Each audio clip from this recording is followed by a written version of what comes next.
June 6, 1944, Omaha Beach, Normandy, 6:30 inches the morning. 34,000 American soldiers pushed toward 5 miles of sand while machine guns tore them apart. The water turned red before most men even touched the beach.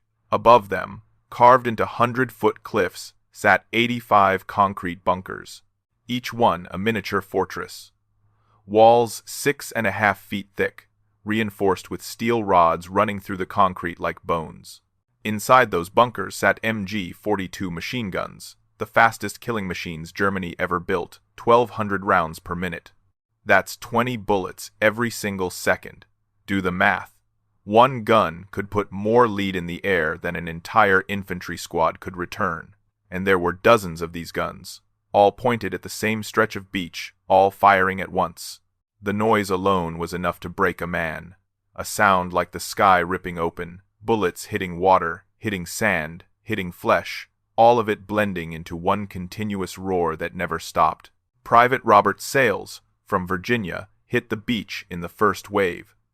Years later, he'd write it down, trying to make sense of what he saw.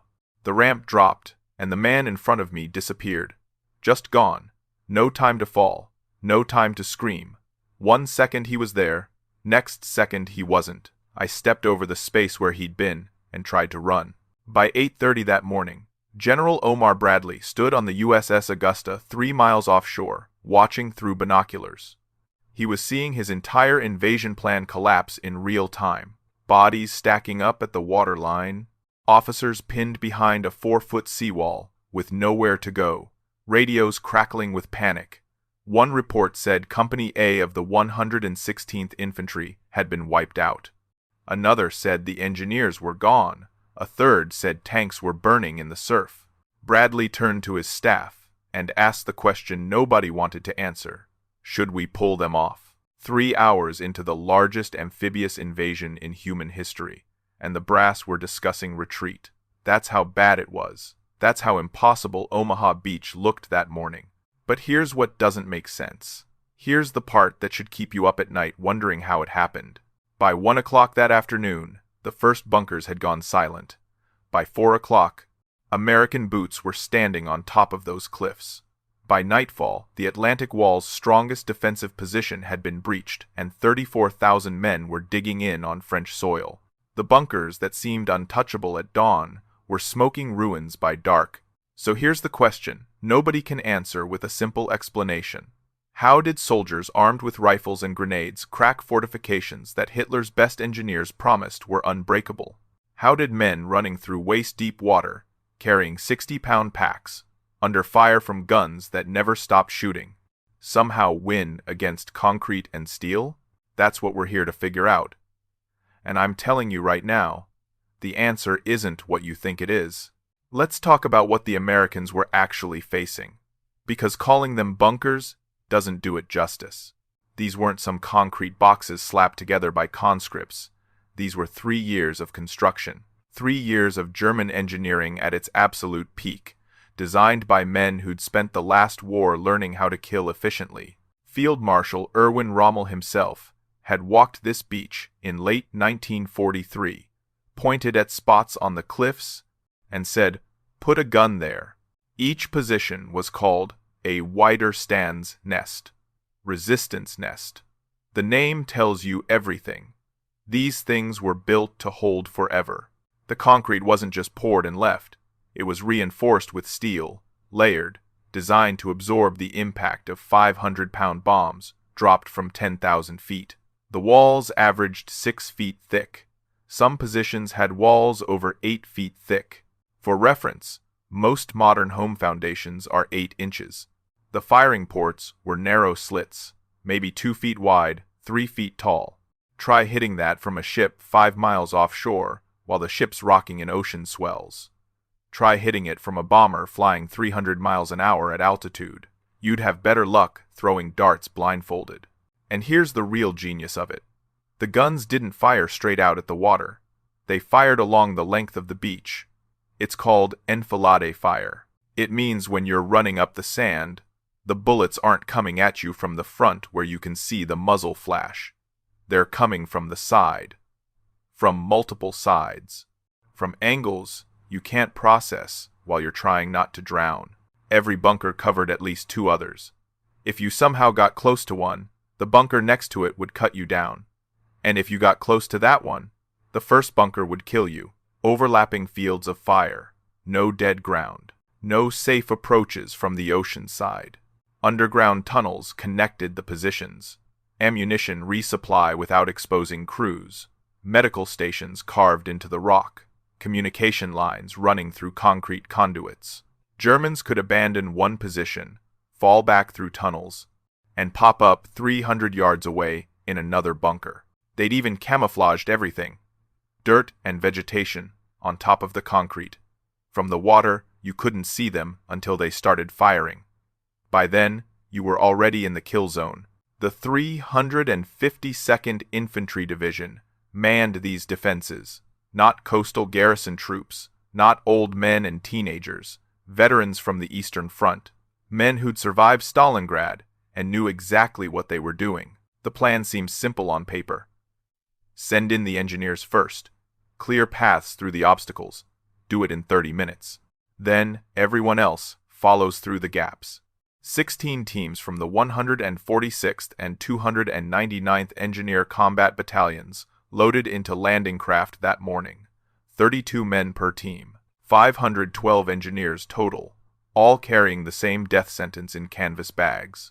Each man hauled 40 pounds of explosives. Satchel charges packed with composition C2. Bangalore torpedoes, 5-foot sections of pipe stuffed with TNT. Pole charges, det cord, fuses. The kind of equipment that turns you into a fireball if one bullet hits the wrong spot. The engineers were supposed to work behind the cover of DD tanks, duplex drive Shermans that could swim ashore and blast the bunkers while engineers cleared obstacles. 32 tanks launched 3 miles out. 27 sank before reaching the beach.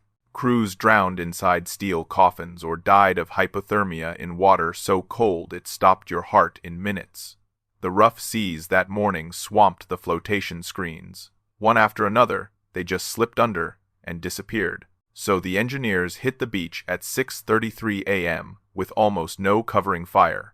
Just them, their explosives, and machine guns that never stopped firing. Team 14 landed in the Fox Green sector, 32 men.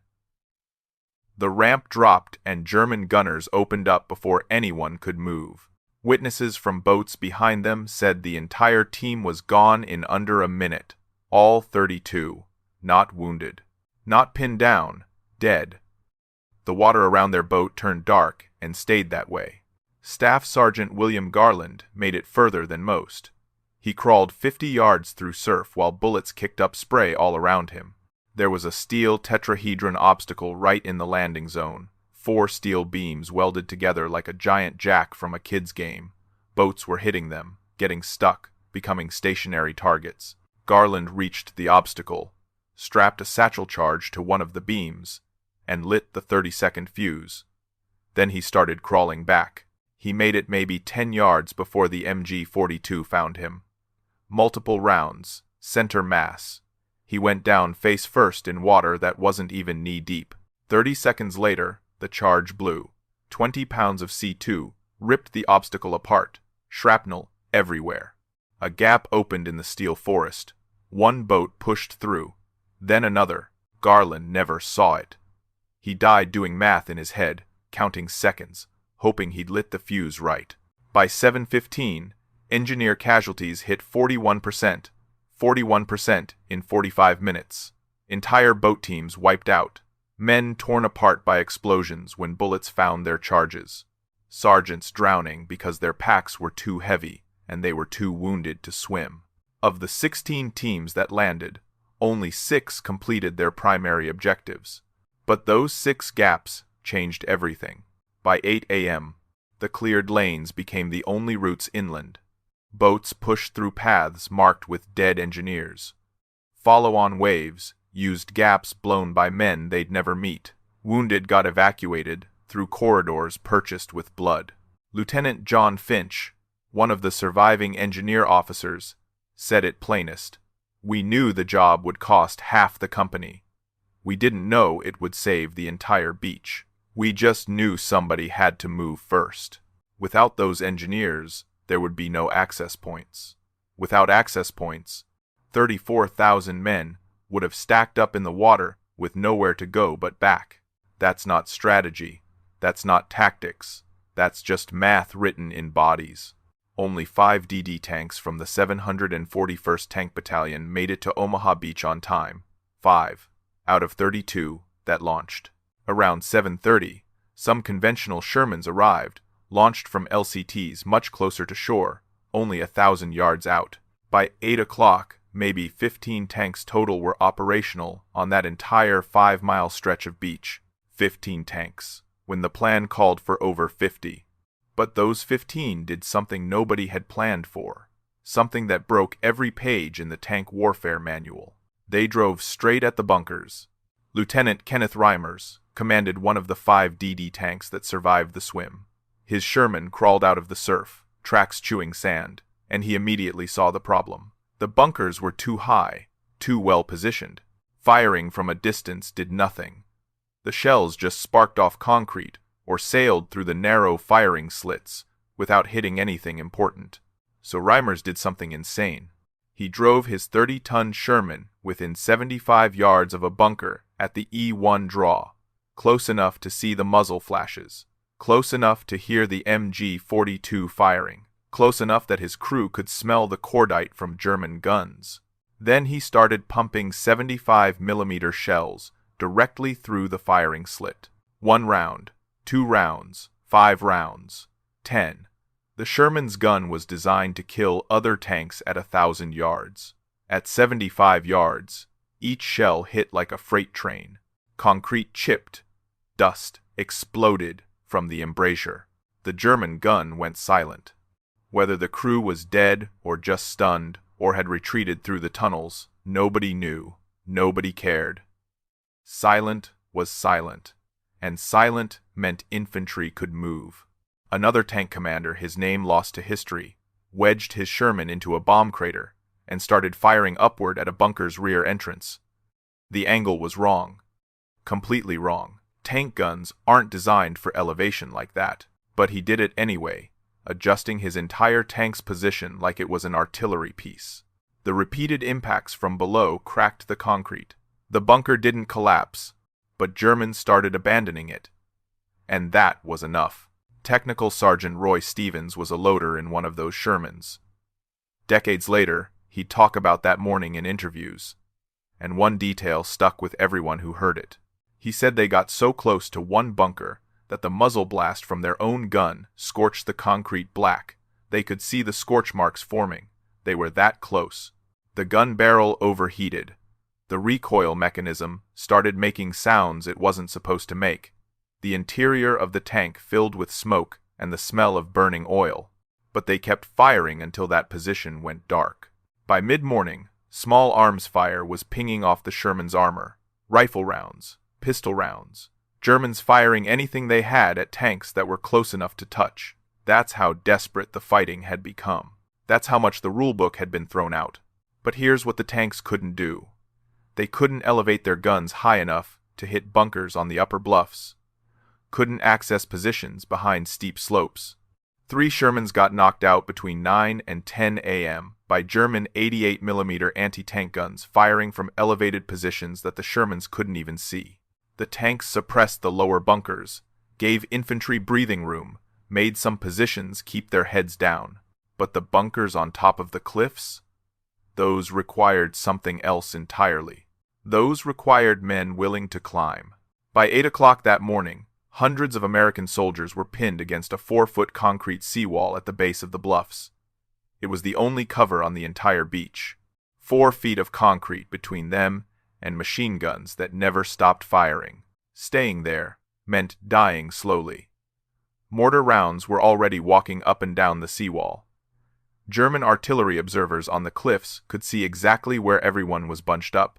It was just a matter of time before they dialed in the range and turned that seawall into a killing pen.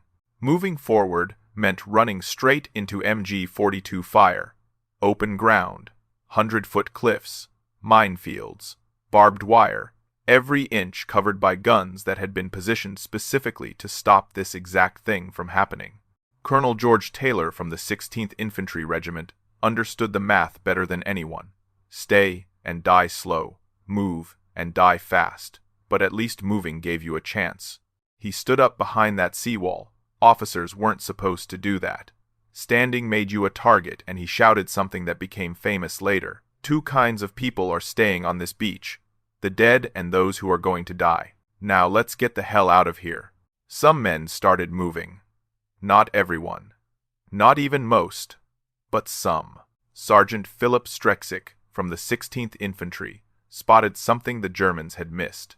A narrow gully cutting up through the bluff, maybe 20 feet wide. The angle was wrong for the bunker guns to depress low enough to fire into it. Dead ground. A blind spot in all that perfect German engineering. Strexick grabbed 4 men.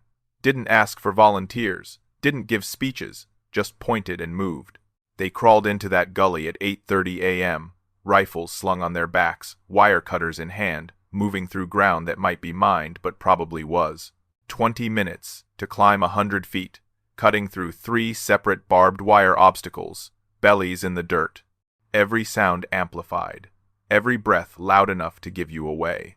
At the top, they came out behind a machine gun nest.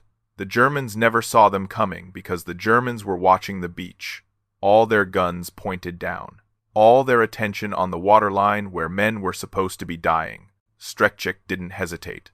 He ran to the rear entrance of the position, a reinforced door that bunker crews used to move between tunnels. He kicked it twice. It didn't open. So he pulled a grenade, yanked the pin, let the spoon fly, counted 2 seconds, and shoved it through a ventilation gap next to the door. The explosion was muffled.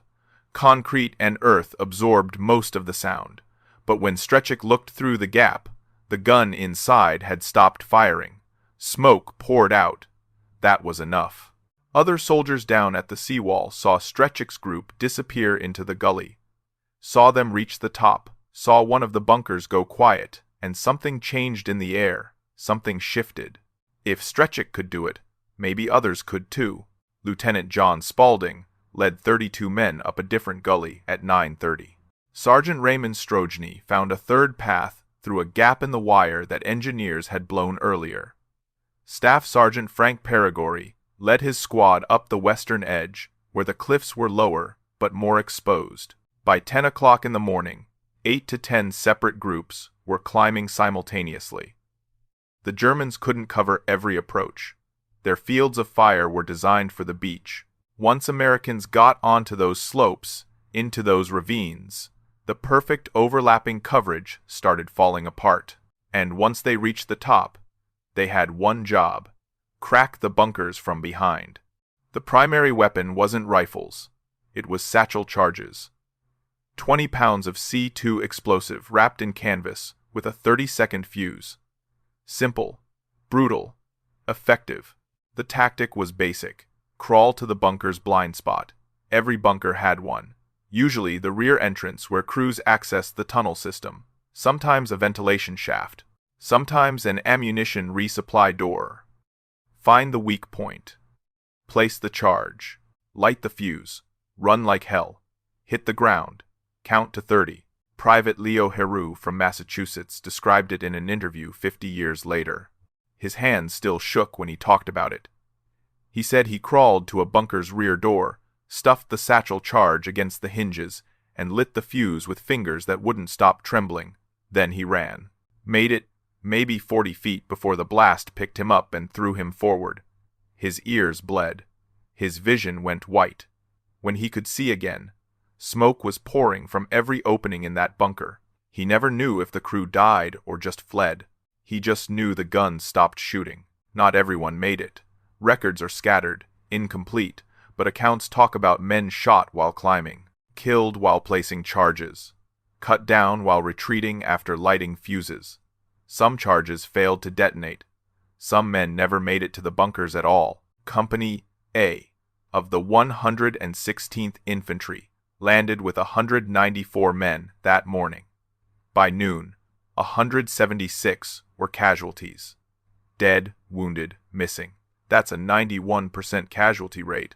The worst of any company on any beach that day. But enough men made it through. Enough charges went off. By 11 a.m., enough bunkers on the upper bluffs had gone silent that follow-on waves could move inland without getting shredded. It wasn't a breakthrough. It wasn't a charge. It was one small group succeeding, then another, then another. Momentum built slowly. Each silent bunker made the next one a little easier to reach. Each gap in the defenses widened slightly. The Germans started losing communication between positions. Artillery observers got killed or displaced.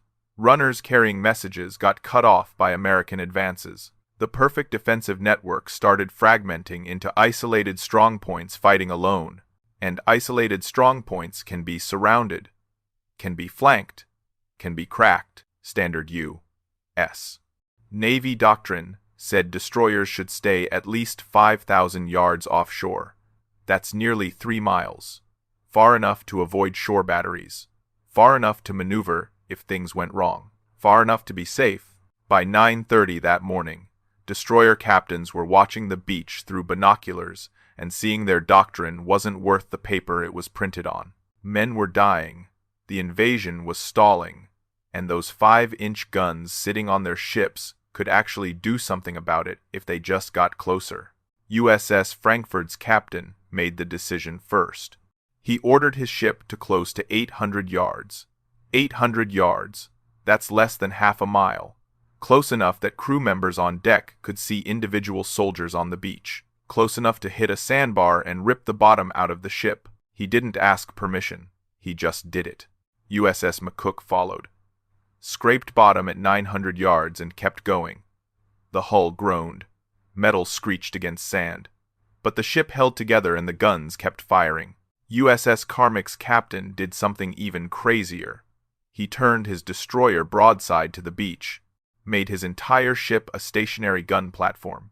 Every destroyer captain knew that was suicide. You never present your full profile to shore batteries. But he did it anyway, because broadside meant more guns could fire simultaneously. 5 destroyers total made this decision independently within 20 minutes of each other. Frankfurt, McCook, Carmick, Doyle, and Baldwin. 5 captains violating doctrine, risking court-martial, risking their ships, because the alternative was watching American soldiers get slaughtered. At 800 to 1,000 yards, those 5-inch guns stopped being artillery and became sniper rifles. Naval guns firing 55-pound shells at targets they could actually see. Gun crews used binoculars to spot bunkers, watched their own shells impact, adjusted fire in real time. This wasn't firing at grid coordinates radioed in from observers. This was direct fire. Point and shoot. Watch it hit. Adjust. Fire again. Petty Officer James McCann was a gun captain on USS Satterlee. He'd later described targeting individual muzzle flashes. Seeing a bunker fire, putting the crosshairs on that exact spot, and sending a shell through the embrasure, over and over, pounding the same position until it went dark. The shells didn't always penetrate 6 feet of concrete, but they didn't have to. The concussion alone was enough. Imagine sitting inside a concrete box while 55-pound explosive rounds hit the walls every 30 seconds. The noise, the shock waves, concrete dust filling the air, rebar snapping, the entire structure shaking like it's coming apart. Some German crews abandoned positions temporarily just to escape the hammering, and temporarily was enough. Those gaps gave American infantry windows to advance. 30 seconds of silence was enough time to move 50 yards. 3 minutes of silence was enough to cross 100 yards of open ground and reach cover. Between 10 a.m. and 1 p.m., destroyer fire suppressed or destroyed at least 15 major bunker positions. Fire direction officers kept logs. The numbers are documented. 15 confirmed positions neutralized by naval gunfire at ranges that shouldn't have been possible. Commander Ralph Ramey from USS Satterlee summed it up in his after-action report. We were close enough to see men running. We were close enough to hit what we aimed at. That made all the difference. But getting that close came with risks nobody wanted to think about too hard. USS McCook stuck on a sandbar for 45 minutes. Just sitting there. A stationary target for any German 88mm gun that wanted to take a shot. Sailors on deck could do nothing but wait for the tide to lift them off while shells landed in the water nearby. USS Carmack took 3 near misses from shore batteries. One shell landed 20 yards off the starboard side, close enough that the explosion threw water across the deck, close enough that everyone felt the concussion in their bones. USS Baldwin's hull scraped bottom repeatedly. The damage reports came in later. Hull plates buckled, rivets sheared, compartments taking water. But the captain never requested permission to withdraw. None of them did. They stayed in the shallows, guns blazing, hulls grinding against sand, until word came over the radio that the beach was secured. Sailors would later say they could hear the battle, not just their own guns firing, but small arms fire from shore. Explosions, screams carrying across the water. They were that close. One destroyer sailor wrote a letter home 3 weeks later. His family saved it. It sits in the National Archives now. One line stands out. We weren't watching the battle from a distance. We were in it. Close enough to matter. Close enough to help. Close enough to die if we got it wrong. They got it right. Barely. But they got it right. 1 o'clock in the afternoon. June 6th, 1944. The strong points at E1, E3, and F1 draws went silent within minutes of each other. Not from one massive assault. Not from overwhelming firepower. They just stopped fighting. Crews abandoned positions. Retreated through tunnels. Disappeared inland. American infantry controlled the bluff tops. Engineers were clearing paths for vehicles. Medics were treating wounded in positions that Germans had occupied 6 hours earlier. By 2 o'clock, Colonel Ziegelmann, operations officer for the 352nd Infantry Division, lost radio contact with forward positions. His runners weren't coming back. His telephone lines were cut. He was commanding a defensive network that no longer existed as a network, just isolated bunkers fighting alone, running low on ammunition, surrounded by enemies who'd appeared from directions that weren't supposed to be possible. By 4 o'clock, American troops were pushing 1,000 yards inland. The Atlantic Wall's strongest defensive position had been breached. Not cracked, breached, completely broken through. Lieutenant Janka commanded Widerstands Nest 62, one of the westernmost bunkers. He survived the battle and wrote a detailed after-action report that German intelligence preserved. One section stands out. He described American troops appearing like ghosts behind his position around noon. He'd been watching the beach all morning, watching men die in the surf, watching the invasion stall, and then, suddenly, there were Americans at his rear entrance, inside his perimeter, in positions he hadn't fortified because those positions were supposed to be impossible to reach. His report says, "We could hold against naval bombardment. We could hold against air attack. We could not hold against infantry attacking from positions we had not prepared to defend." Another German defender, name unknown, was interviewed by Allied intelligence in the days after. He said something simpler. We could shoot them in the water. We could shoot them on the sand. But when they reached the slopes, our guns could not depress low enough to follow them. And once they were above us, we were finished. The Germans had designed for distant naval fire, for frontal assault, for bombers at altitude. They'd built positions that could withstand 500-pound bombs and 14-inch shells.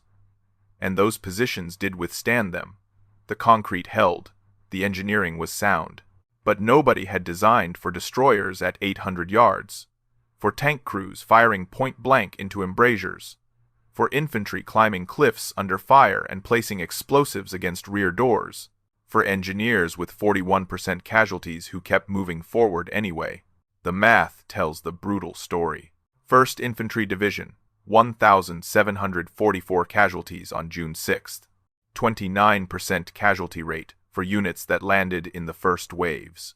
29th Infantry Division, over 2,000 casualties. Some companies reduced to 20% strength. Company A, 116th Infantry, landed with 194 men. 18 still combat effective by noon. 91% casualties. The worst of any company on any beach that day. 743rd Tank Battalion, 50% armor losses. 15 tanks operational by afternoon out of 32 that started the day. Engineer battalions, 40% casualties overall. Some teams, 100%. Total American casualties at Omaha Beach on June 6th, 1,944. Approximately 2,400 killed, wounded, or missing.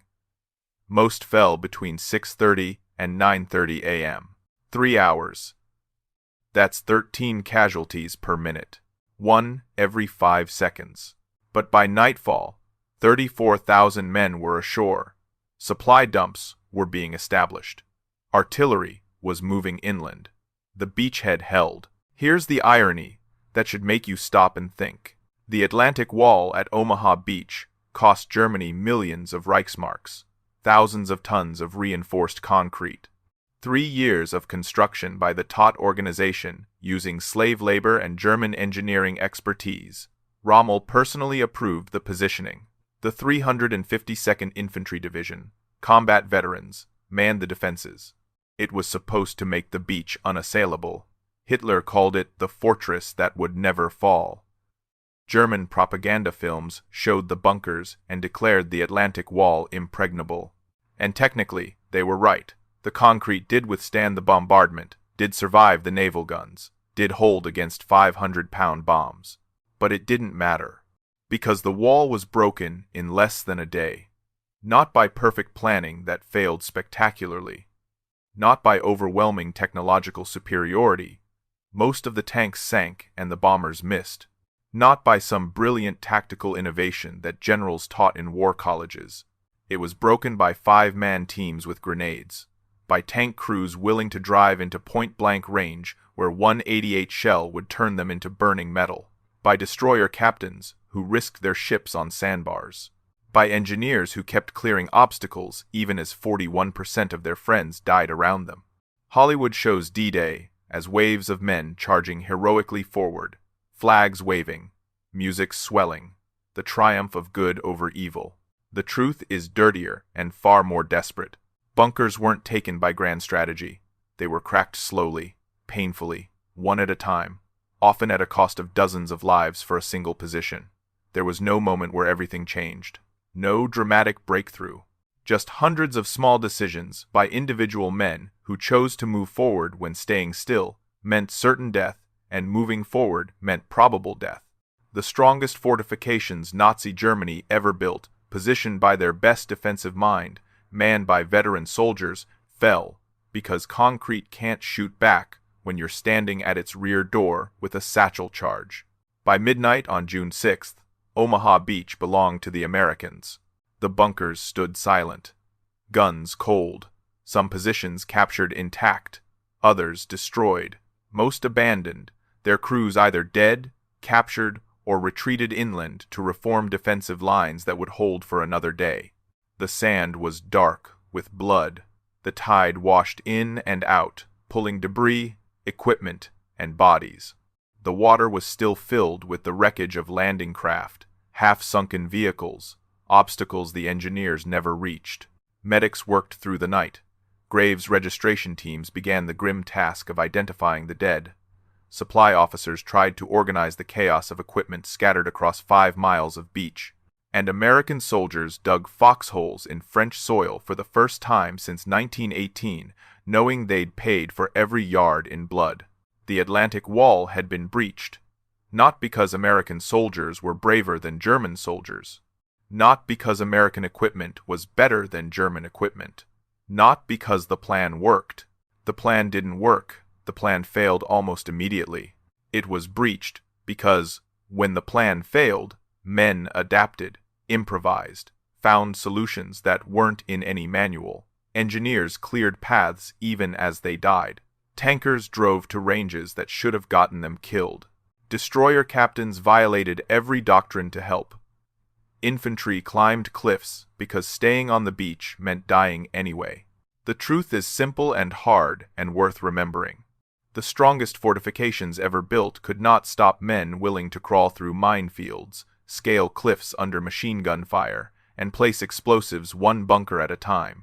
That's how Omaha Beach was won. That's how the Atlantic Wall, Hitler's pride, the fortress that would never fall, became rubble and smoke in a single day. Not through invincibility. Through sacrifice. Not through perfection. Through persistence. Not because it was easy, because there was no other choice. The concrete fell because men decided it would fall, and then paid the price to make it happen. That's the lesson. That's what June 6th, 1944 teaches us. Impossible is just a word, and words break easier than concrete when enough people refuse to believe them.